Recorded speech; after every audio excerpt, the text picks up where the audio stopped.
Hello and welcome back to the Project Automotive's YouTube channel. In the last video, which if you haven't watched it, I definitely recommend going to watch, we diagnosed this Mini Cooper which had quite a few issues. That is our rocker arm for one of our exhaust valves for cylinder 4. They are different, like this one's almost shrunk a little bit in, which also then makes us believe that the exhaust valve itself is bent. Here, that is the valve, which is permanently stuck open, and this is the valve guide. But in today's video, we're going to be repairing it and making sure that it starts and runs right. So let's crack on with it.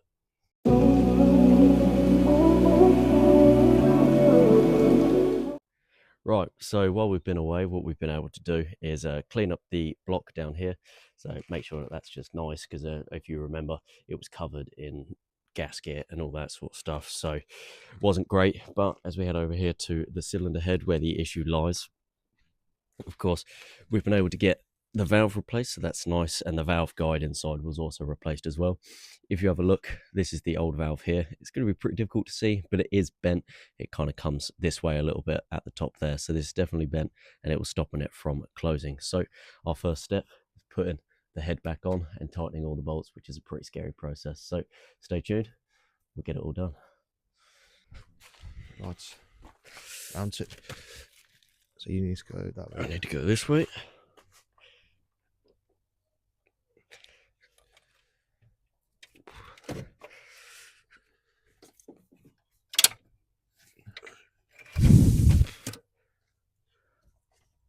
Are we on?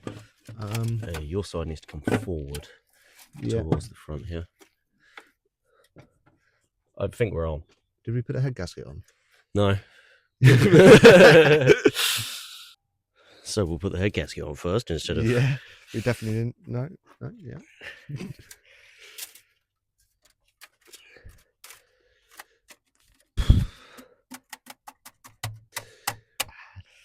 Right. This is definitely the first time we're doing this. Yeah, don't worry about anything else. Yeah.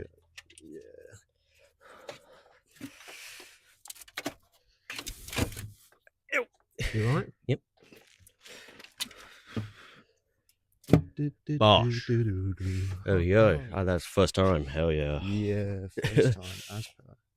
Once we got the head on, we can start putting the head bolts in. This is pretty nerve-wracking process because I've seen plenty of videos online of people snapping these bolts if not tightened up correctly.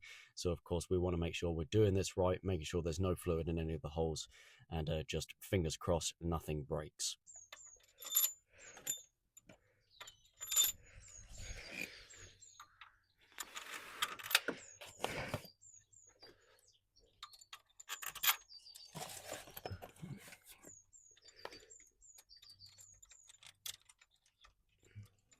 Right then, let's get them all. Right, with our head gasket, which is from L-Ring, we got a nice little torque sheet, which is actually very helpful for once. And it's saying that the main head bolts need to be torqued to 30 and then do 2 sets of 90-degree turns. And then we've got one which is a bit random, which is 9 Newton meters or 30 Newton meters right at the back. So we're going to torque it to 9 first. If it feels like it needs more, then we'll torque it to 30. So number 1, 30. Number 2, 30. Number 3, left, yeah. 30. Top. Number 4, 30. And then circle, so 6, 7. Circular, so we're there. 8, 9. These two. 10. 10, 11. And then we got that one. 12. Well, it was...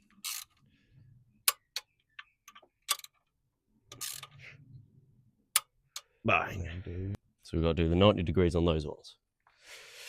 This is going to be fun. Yeah.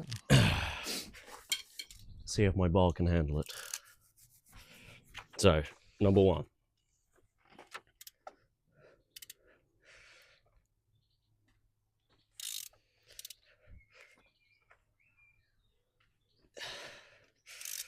Number 2.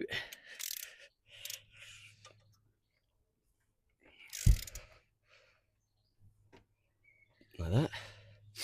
Number 3 was that one? No, bottom one. Bottom one.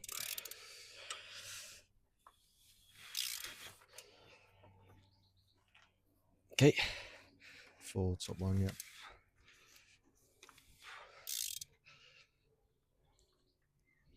Yeah. And then this one. Yep.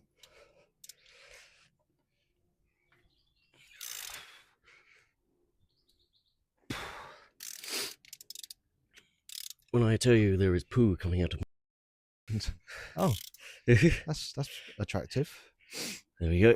And then this one? No, Or bottom this one. one? Yeah, there we go. Lovely jubbly. Like that.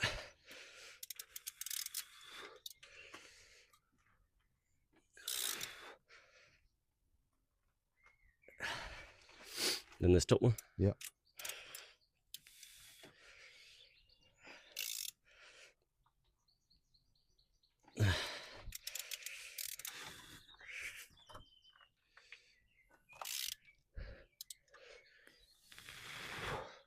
Well, at least they're not tight, eh? Oh, we're just slightly worried about that, I suppose. Oh, don't fuck with him. And then we've got to do 2 lots of 90 on those ones, yeah? Position, yeah, 2 lots of 90. What was it? Bottom one. Yeah. Like that. Like that. Yeah. And then And that back one. Back one's a 30. We're going to go for 30, yeah? Should we just start at 10?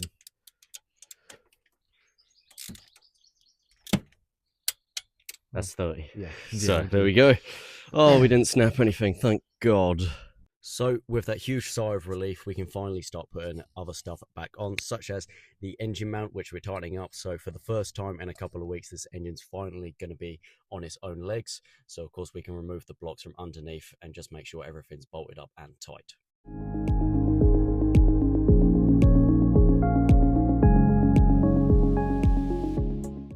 Now that the engine mount is back on, we can take the front right wheel off, so we can then take off the arch lining so we can access the crank pulley so that we can turn the engine over in order to get it in time.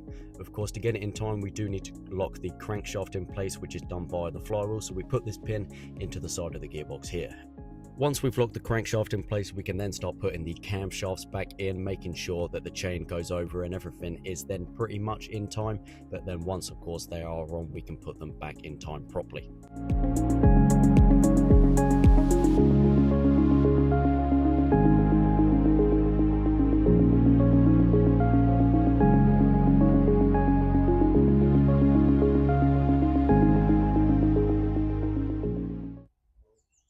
Right, so obviously, like you see in the time lapse there, we've obviously put the camshafts back in. And another thing that we've done, we've locked the flywheel in place, which obviously locks the crankshaft in place. And now we've also locked the camshafts in place as well.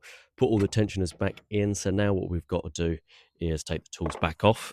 Once the tools are back off, turn the engine over twice, see if they all go back on. And of course, if it turns over twice without any issues and all the tools go back on without any issues, then we know we can put it all back together and finally be able to start it up to see if that cylinder form is fire is mixed. So let's crack on with that.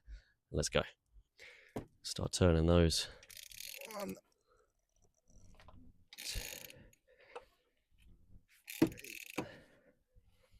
That should be 360. Right, so we've been able to get the crankshaft tool back in. So now it's the moment of truth, whether the camshafts will line back up, which when putting the exhaust side on, give that a little bit of a wiggle, that lines up perfectly and that bolt will go in. Now this is the main one. If the intake one goes on properly, that slots around, that bolt hole lines up, and so does that one, which means that we have perfectly timed up this engine after taking it completely apart, which means next step is literally just putting the exhaust back on, exhaust manifold back on, rocker cover back on, and then finally seeing if it works. So let's get the rest of the stuff back on and see what happens. So with yet another huge sigh of relief, we can finally start putting things back together. I started on the exhaust manifold while Max started on the thermostat housing. We then got the fuel rail in and the intake manifold back on, which was pretty tricky to do, which we did struggle to get it off. We can then put the heat shields back on the exhaust and then focus on getting the airbox in. Once the airbox is back in, the rocker cover can go back on and we can see if it starts.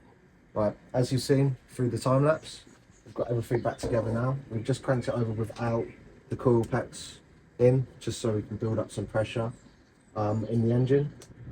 And now it's time for the big scary big scary reveal. Absolutely petrified.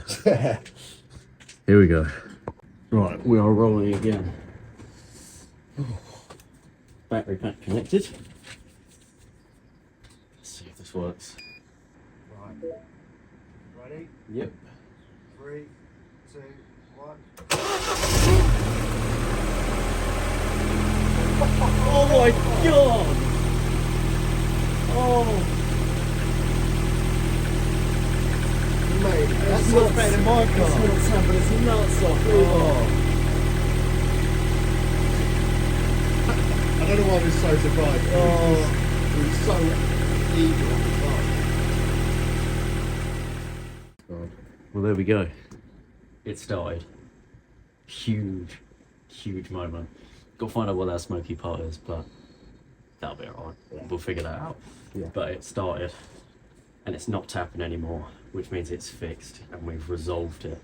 So, thank you very much for watching. Make sure to like and subscribe, and of course go back and watch the other video of us diagnosing it, but it's now done for. So, thank you for watching. Thank you very much. And we'll see you next time. Goodbye.